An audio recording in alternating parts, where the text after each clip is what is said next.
በትግራይ ክልል መቀሌ የህወሓት አርሚ 22 ኮር 3 ሰራዊት የተቃውሞ ሰልፍ እያሰሙ ይገኛሉ። የተቃውሞ ሰልፍ መነሻ ደሞዝ አለመከፈሉ እንዲሁም የኢትዮጵያ ታድሶ ኮሚሽን ለህወሓት ታጣቂዎች ዲዲአር እንዲቋረጥ በመወሰኑ ምክንያት መሆኑን ምንጮቻችን ገልጸዋል። ተቃዋሚዎቹ በአሁኑ ሰዓት ወደ ክልሉ ፕሬዝዳንት ጽህፈት ቤት እያመሩ መሆኑን ገልጾልናል። በሌላ መረጃ ግብጽ የውሃ ደህንነትን ለማስጠበቅ አስፈላጊ እርምጃዎችን ትወስዳለች ስል ፕሬዝዳንት አልሲሲ ገለጹ። ኢትዮጵያ በአባይ ወንዝ ላይ ገንብታ ካስመረቀችው የህዳሴ ግድብ አንጻር ግብጽ ብሔራዊ ጥቅሟንና የውሃ ደህንነቷን ለማስጠበቅ አስፈላጊ የሆኑትን ሁሉንም እርምጃዎችን እንደምትወስድ ፕሬዝዳንት አብዱልፈታህ አልሲሲ ተናገሩ። ፕሬዝዳንቱ ኢትዮጵያ ታላቁ የህዳሴ ግድብን በማስተዳደር ላይ እየተከተለችው ባለው ኃላፊነት የጎደለው አካሄድ ላይ ሀገራቸው እጇን አጣጥፋ አትመለከትም ብለዋል። አልሲሲ በዋና ከተማቸው ካይሮ ለተካሄደው 8ኛ የውሃ ሳምንት ተሰብሳቢዎች በቪዲዮ ባስተላለፉት መልእክት ግብጽ ዲፕሎማሲና ዓለም አቀፍ ተቋማት በይበልጥ በተባበሩት መንግስታት ድርጅት እንደ ድክመት መቆጠር የለበትም ብለዋል። ግብጽ ታላቁ የህዳሴ ግድብ ከአባይ ወንዝ የምታገኘውን የውሃ መጠን ይቀንስብኛል ስትል አጥብቃ ስትቃወም የነበረ ቢሆንም ፕሬዝዳንቱ እሁድ ዕለት ባደረጉት ንግግር ላይ ግን ባለፉት ሳምንታት በሱዳን ውስጥ ለተከሰተው የጎርፍ መጥለቅለቅ የኢትዮጵያ ግድብ ተጠያቂ አድርጓል።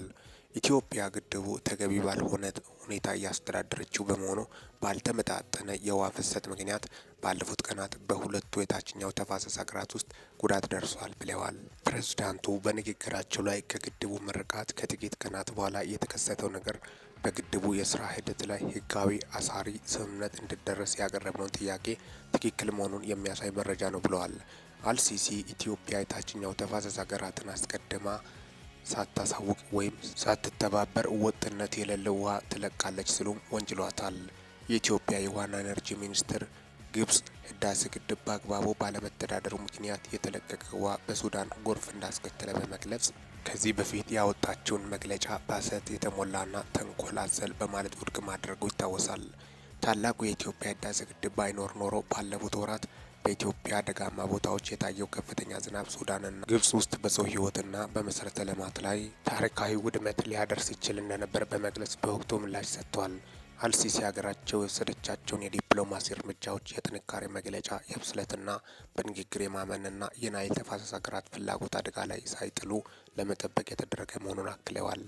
የግብፁ ፕሬዝዳንት ድርቅና የውሃ መጥለቅለቅ በሚኖርበት ወቅት የውሃ አለቃቅን ለመቆጣጠር የሚያስችል አሳሪ የሆነ ስምምነት በሁለቱ የታችኛው ተፋሰስ ሀገራት ያካተተ ስምምነት እንዲኖር የጠየቁ ሲሆን በላይኛው የተፋሰስ ሀገራት የእድገት ፍላጎትና የታችኛውን ተፋሰስ ሀገራት ከጉዳት ለመከላከል በሚኖር ሚዛን መካከል ብቸኛው አማራጭ ነው ብለዋል። ፕሬዝዳንቱ ግብጽ በአባይ ወንዝ ላይ የሚኖርን የተናጠል እርምጃዎችን የማትቀበለው ዓለም አቀፍ አሰራሮችንና ስምምነቶችን ወደ ጎን ስለሚል የተፋሰሱ ሀገራት ፍላጎት ስጋት ላይ ስለምጥል እንዲሁም የፊትንና መረጋጋት መሪዎችን ዝቅ ስለሚያደርግ መሆኑ በንግግራቸው ላይ አንስተዋል። ልማት የአንድ ሀገር ብቻ ጉዳይ አይደለም ያሉት አልሲሲ የወንዙ ህዝቦች የጋራ በሆነ ኃላፊነትና በትብብር ብቻ ሊጠበቅ የሚችል መብት ነው፣ የተናጠል እርምጃ አይደለም ብለዋል። በህዳሴ ግድብ ግንባታ ወቅት ለ14 ዓመታት በተለያየ ዙር የተደረገውን ድርድር የጠቀሱት ፕሬዝዳንቱ የሁሉንም ፍላጎት ከግምት ያስገባ አሳሪ ህግና በመብቶችና በግዴታዎች መካከል ሚዛን የጠበቀ አስገዳጅ ስምምነትን ታሳቢ ያደረገ ፊታዊና ብልሃት የተሞላው የዲፕሎማሲ መንገድ እንደነበር ተናግረዋል። ፕሬዝዳንቱ በንግግራቸው ካይሮ ኢትዮጵያ ያስቀመጠቻቸውን የልማት ግቦች የሚያሟሉ በርካታ ጥሩ ቴክኒካዊ አማራጮችና የሁለቱን የታችኛው ተፋሰስ ሀገራት ጥቅም የሚያስጠብቅ ሀሳብ አቅርባ እንደነበር ጠቅሰዋል።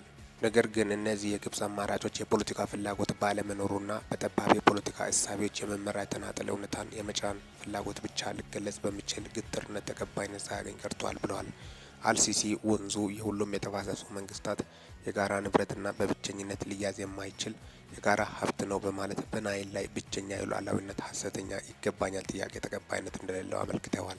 ግብጽ በዓለም ላይ የውሃ እጥረት ካለባቸው ሀገራት መካከል መሆኗን የጠቀሱት ፕሬዝዳንት አልሲሲ ከሀገራቸው 100 ሚሊዮን ህዝብ 98 በመቶ የውሃ ፍላጎታቸውን የሚያገኙት ከአባይ ወንዝ መሆኑን ጠቅሶ የህልውና ጉዳይ ነው ሲሉ አስቀምጠውታል። ፕሬዝዳንቱ አክለውም ሀገራቸው በአባይ ወንዝ ጉዳይ ላይ ስትከተል የነበረው ዲፕሎማሲያዊ መንገድ የደካማነት ምልክት አለመሆኑን በመጥቀስ ነገር ግን ኢትዮጵያ እየተከተለችው ካለው አካሄድ አኳያ ዝምታን እንደማትመርጥና ጥቅሟን ለማስከበር አስፈላጊ ያላቸውን እርምጃዎች እንደምትወስድ በድጋሜ ተናግረዋል። አልሲሲ ድንበር ተሻጋሪ ወንዞች የተፈጠሩት ዜጎችን ሊከፋፍሉ ሳይሆን ለውህደትና ለትብብር ድልድዮች እንዲሆኑ ነው ብለዋል። የህዋ ደህንነት ቅንጦትና ዘላቂ የልማት አማራጮች አይደሉም ካሉ በኋላ እነሱ ሊጠበቁ የሚችሉት በዓለም አቀፍ ህግ በጋራ ጥቅምና ሁሉንም ተጠቃሚ በሚያደርግ መሪ ላይ በተመሰረተ ፊታዊ አጋርነት ብቻ ነው ሲሉ ተናግረዋል። ግብጽና ሱዳን በታላቁ ህዳሴ ግድብ አስተዳደርና የውሃ ሙሌት ላይ ለዓመታት ድርድር ያደረጉ ሲሆን ሁሉንም የሚያስማማ መቋጫ ላይ ሳይደርሱ የግድቡ ግንባታ ተጠናቆ ስራ ጀምሯል። ግብጽ በአፍሪካ ግዙፉ የሆነውን ግድብ ጉዳይ ባለፉት ዓመታት ለተባበሩት መንግስታት ድርጅት፣ ለአፍሪካ ህብረትና ለአረብ ሊግ በማቅረብ በኢትዮጵያ ላይ ጫና ለማሳደር ሞክራለች።